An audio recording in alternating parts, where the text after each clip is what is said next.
It's a beautiful day here, and I want to believe you are enjoying the cool weather over there.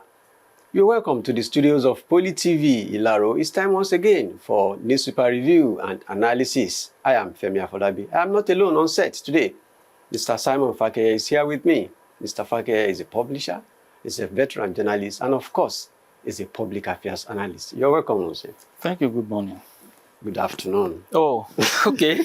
Time has gone far. All right. Good afternoon. Well, today we will continue to interrogate some national narratives, as it were, as the dailies come with their publication. And I will begin with the front page of the Punch newspaper. The Punch newspaper says, Kwara massacre. United Nations condemns killings as Türkiye pledges support. It is now assuming an international dimension now. The international community is having more interest in what is happening in Nigeria. And the United Nations is condemning the recent attack in Kwara and Katsina State. Yeah. We remember that, I think last week, President Tinubu was in Turkey and MOU was signed on the issue of security, economy, and a measure of infrastructural projects. Now that Nigeria is bereaved, the relationship has to come up, and that is what we've witnessed in the condolence message by Turkey, and promising that they will be of assistance sooner. So it's a good thing for Nigeria. The writer to that story says Tinubu meets governors. Northern senators demand security overhaul. IG deploys tactical team.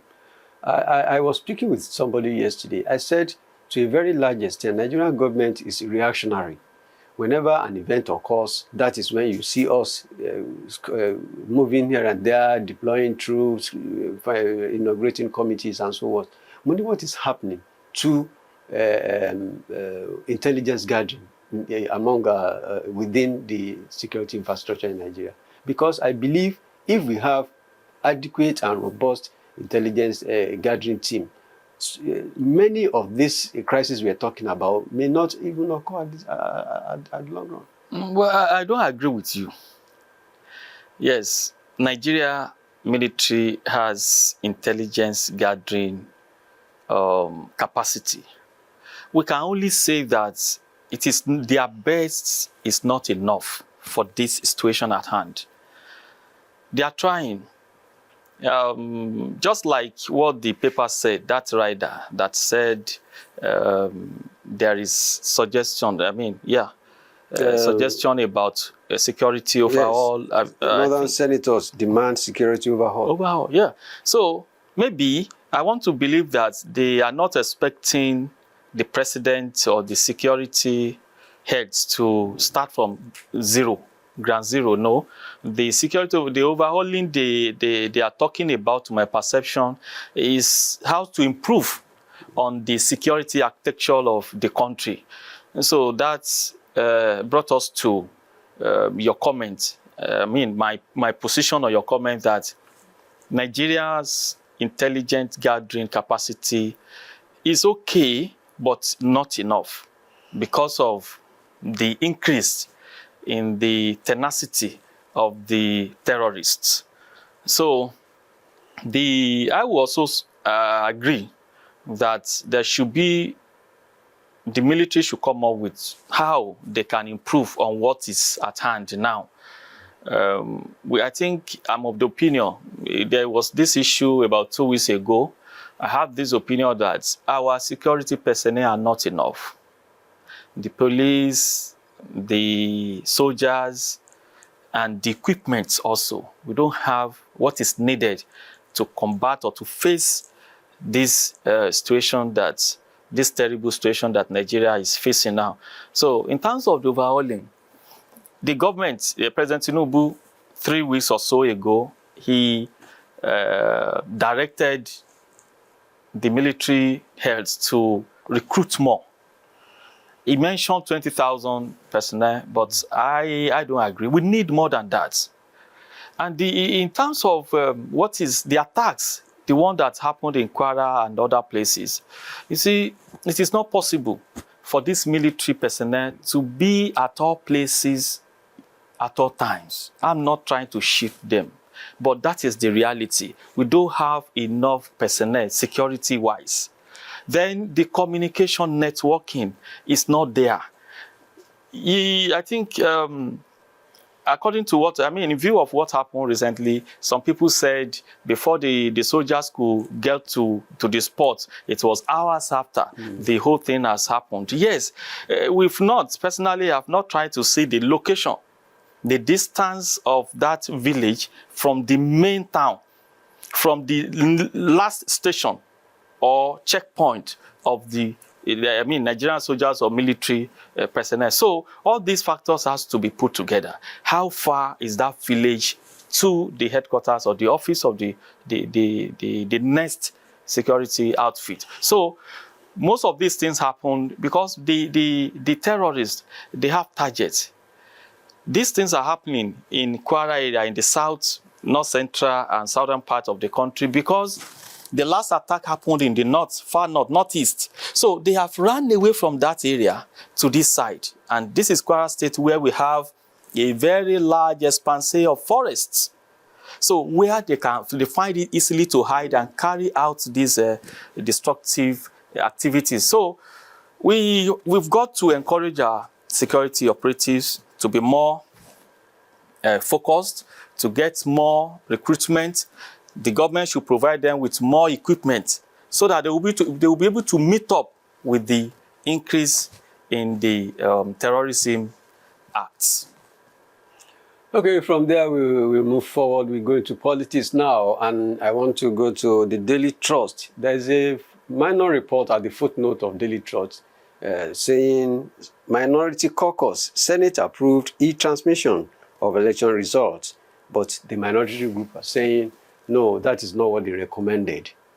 And as at now, the opposition parties, the PDP, the ADC, and all the rest, they're kicking against the non-making e-transmission of results mandatory by the new Electoral Act.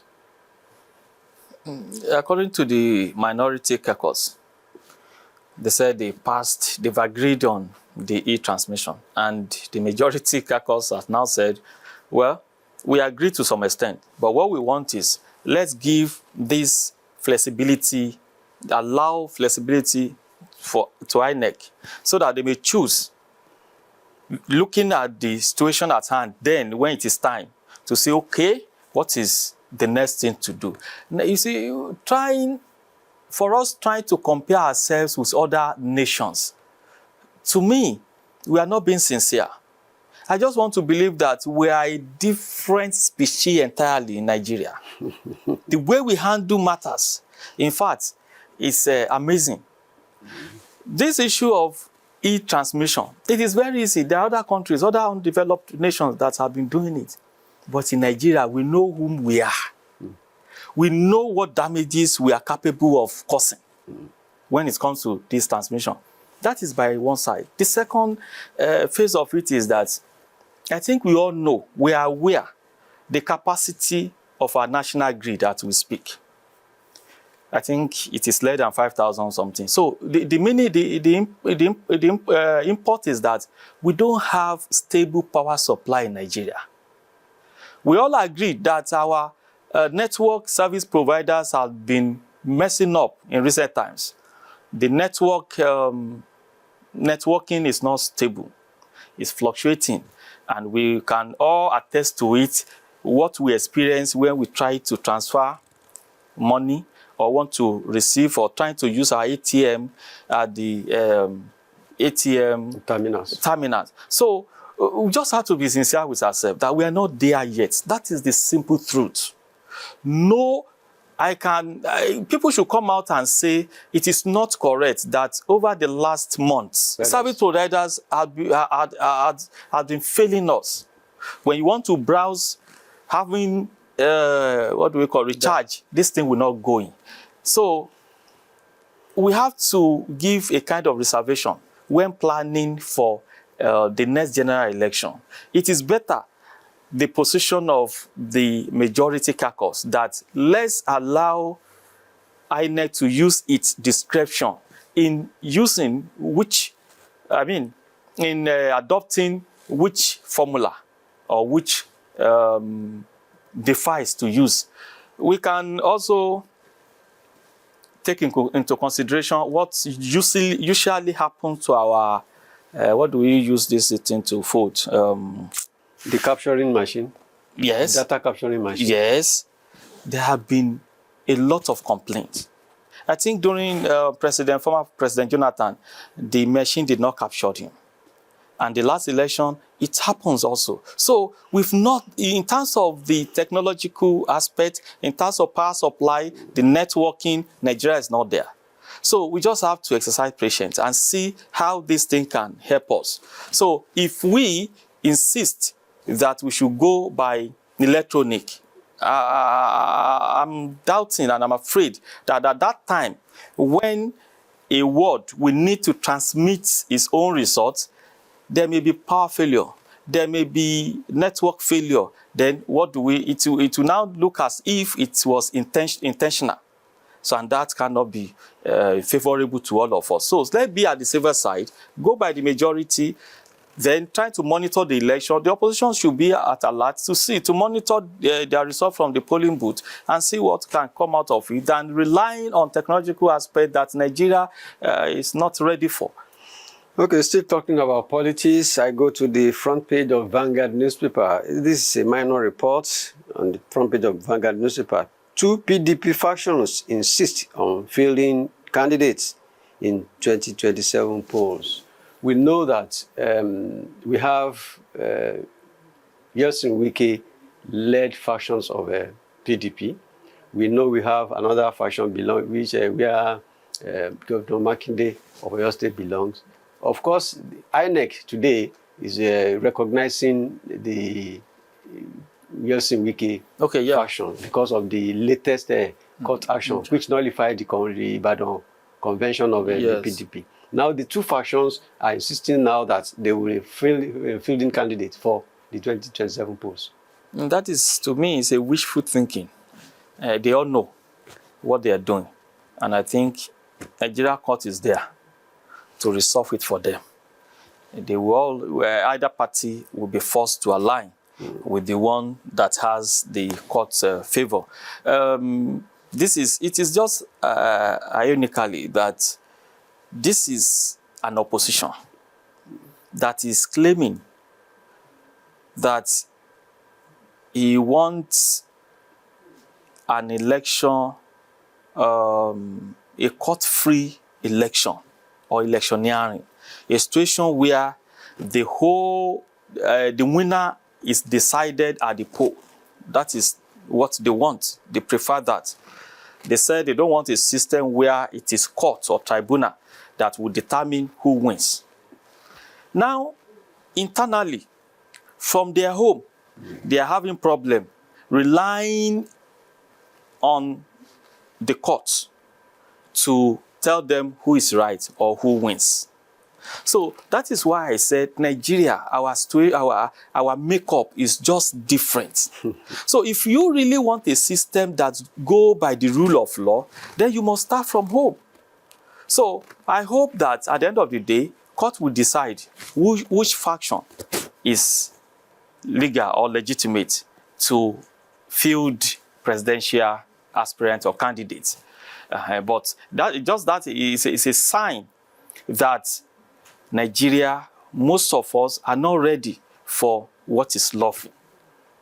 By now, they should be able to resolve their problem internally, getting ready for a rule of law election or electioneering comes 2027. Okay, from there we go to the economy, and going to the front page of the Nation's newspaper. The Nation newspaper says, Nigeria, World Bank strengthening partnership to boost economy. We know that a delegation, a team of the World Bank is already in Nigeria. They're about rounding up their activities.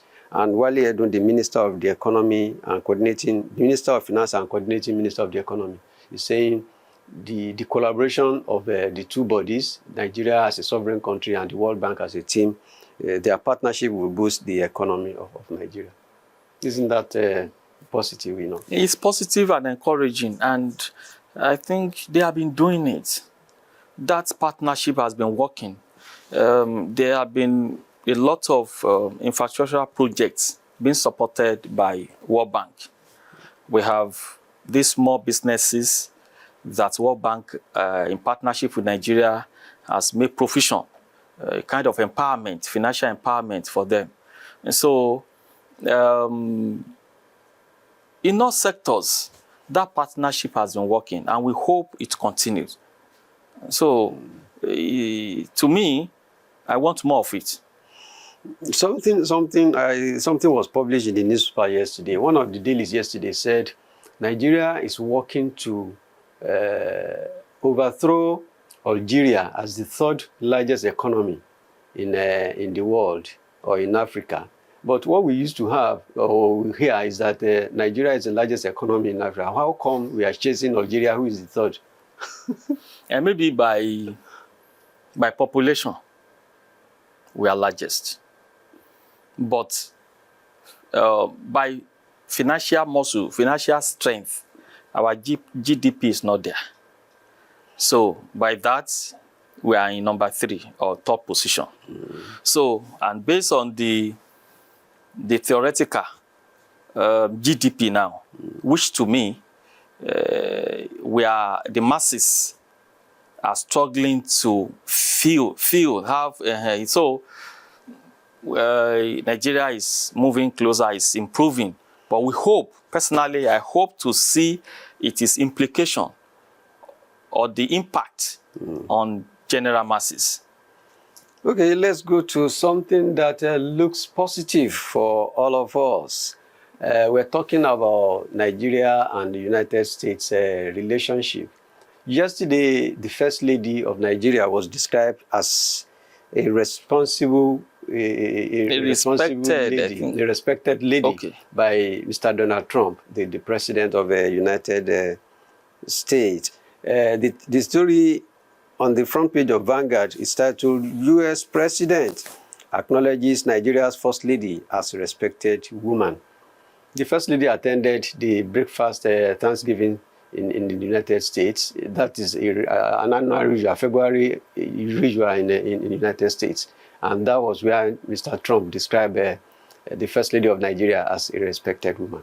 What does that mean for us? It's a good filler. And it just added credence to what President Tinubu's followers have been describing to be as a tactical strategist or a tactical politician. Although I have some big brothers who will not agree that what happened was a big positive omen for the country.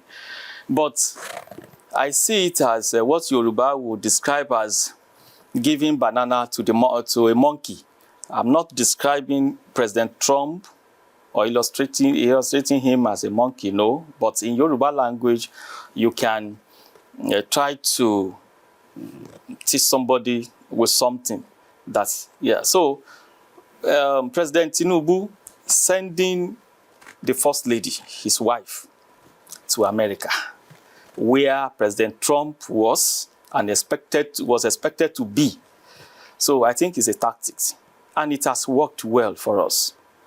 Seeing the First Lady, the President was moved to adore her, to eulogize her. So it's good that the First Lady has presented herself to deserve such a honor. It is now a good thing around the world. It's a good honor. It is a positive sign that Nigeria has something good to present to the world. And in one way or the other, it will reflect on the personality of Mr. President for him to have such a good wife. Definitely, President Trump must have a change of mind to some extent about his impression about the First Lady's husband. That, oh, maybe your husband is not that so bad, as I've been hearing. So somebody who can, be taking care of somebody, a good-looking woman, a respected woman of this nation. So we have to thank Mr. President for presenting to the world, to the Americans, a respected woman. And for Nigeria, congratulations that we have a very respected First Lady. Directly or indirectly, Nigeria has been getting a good reputation about Mr. President. So I don't want to believe with my big brothers that President Tinubu is trying to hide or not running away from America. No, he's well been there. And he has been getting good on that sharing note, let us move forward. There is another minor report on the front page of Vanguard newspaper, and this has to do with the judiciary. 1949 massacre, court orders UK to pay £420 million to 21 Nigerian families.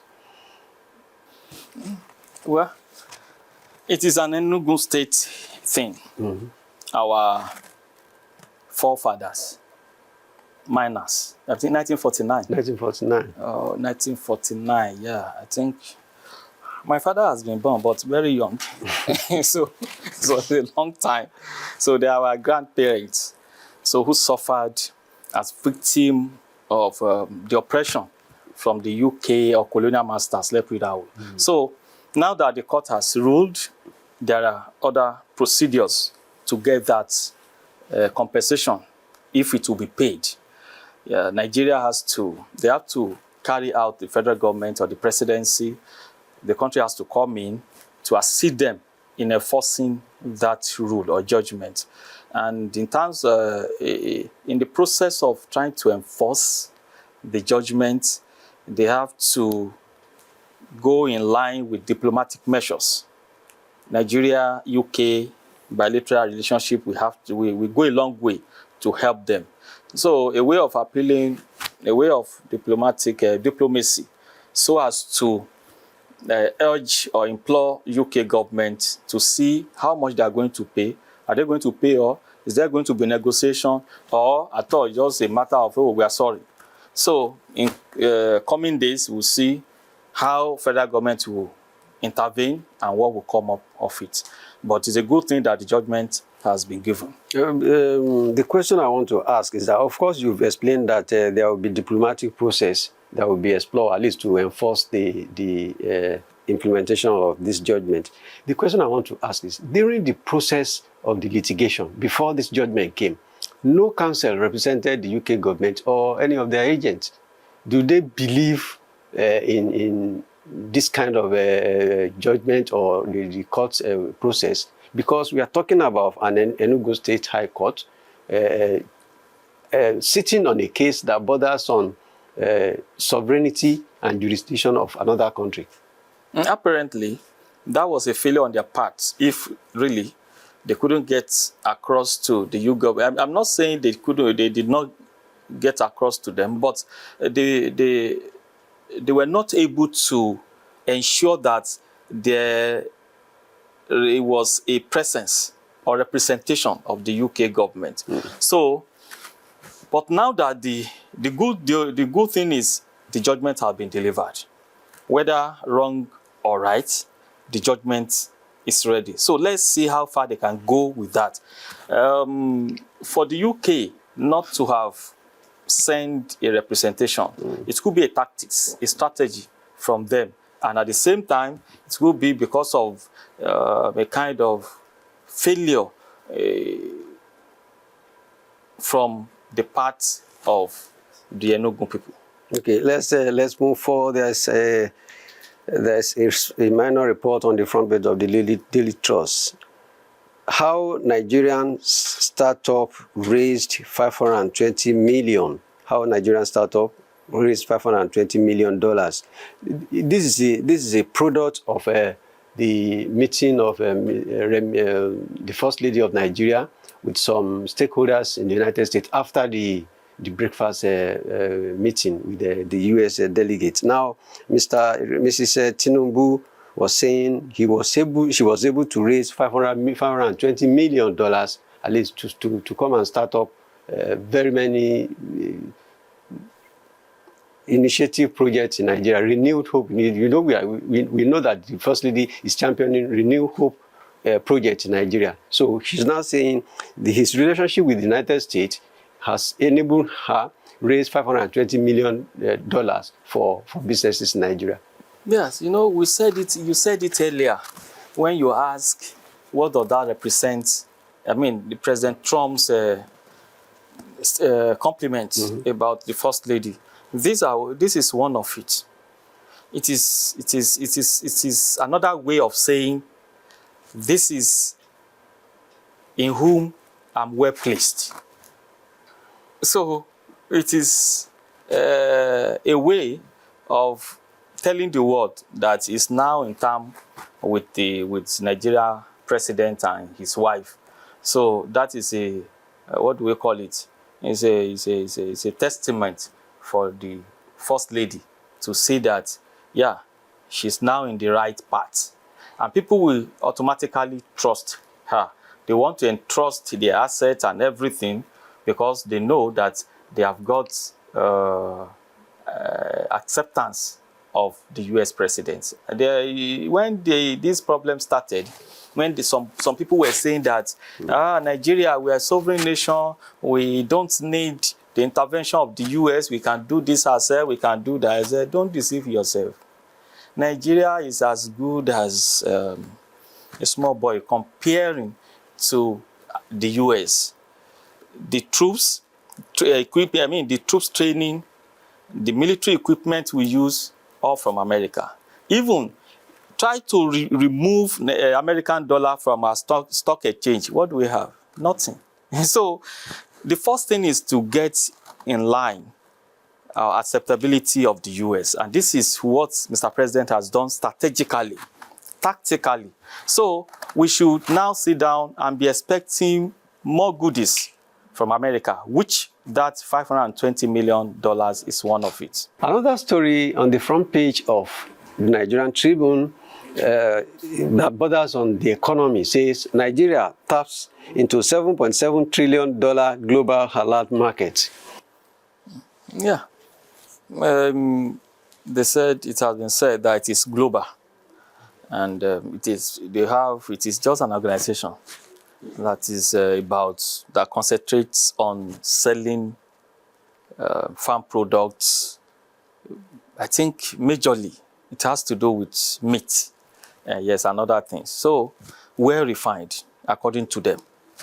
I don't see anything bad in it. So looking at that huge amount that can come into our economy, I think we have to accept it. My fear is just like every Christian that will say, this is not another way of Islamize Nigeria. No, my research proof otherwise. It is not about that. This is just a market structure that claim cleanness, purity, and refinement. So, and for only that, for Nigerian merchants, it may be costly to get their license, but the federal government can make it easier through their ease of doing business. So it's a welcoming idea, welcoming marketing strategy for Nigeria. Some of it are cheaper, their products, so, and it's good and clean.